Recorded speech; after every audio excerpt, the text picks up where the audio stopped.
Salam değerli izləyicilər, 18 iyun 2025-ci il Türkiyə Prezidenti Rəcəb Tayyip Erdoğan bildirib ki, hər cür senariyə hazırlaşmışıq. İranın İsrailin hücumları qarşısında özünü müdafiə etməsi son dərəcə təbii, qanuni və hüquqidir. Değerli izləyicilər, biraz sonra bu barədə deməli geniş müzakirəmiz də olacaq. Burada plus işarəsi görürsünüzsə bir dəfə üzərinə vura bilərsiniz. APA'nın məlumatına görə Erdoğan bildirib ki, İsrail Livana, Suriyaya, Yəmənə hücum elədi. Hər gün mülki şəxslərə hücum edir, günahsız insanları öldürür. Sanki bunlar azmış kimi İsrail indi də İrana hücum edir deyə Erdoğan vurğulayıb və Türkiyə Prezidenti beynəlxalq təşkilatları İsrailin hücumlarına qarşı səssiz qalmaqda ittiham edib. Bu hücumların Türkiyəyə mümkün təsirləri ilə bağlı bütün qurumlarımız ayıq-sayıq vəziyyətdədir. Hər cür senariyə hazırlaşmışıq. Bunu hamı bilməlidir.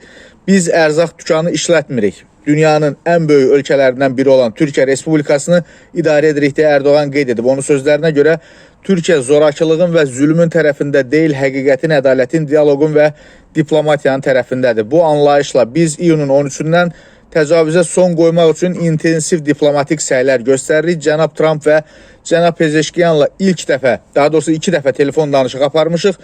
Bütün qardaş ölkələrin rəhbərləri ilə oxşar telefon danışıqlarımız olub. Biz bu məsələni cənab Putinlə də dəyərləndirmişik. Digər dostlarımız da həmkarları ilə daim əlaqə saxlayırlar. Silahları susturmaq üçün lazım olan hər şeyi edirik. Yer gəlmişkən bir daha qeyd edeyim. Akşam saatlarında bu mövzuda müzakirəmiz olacaq. İndidən kanalımıza abunə ola bilərsiniz.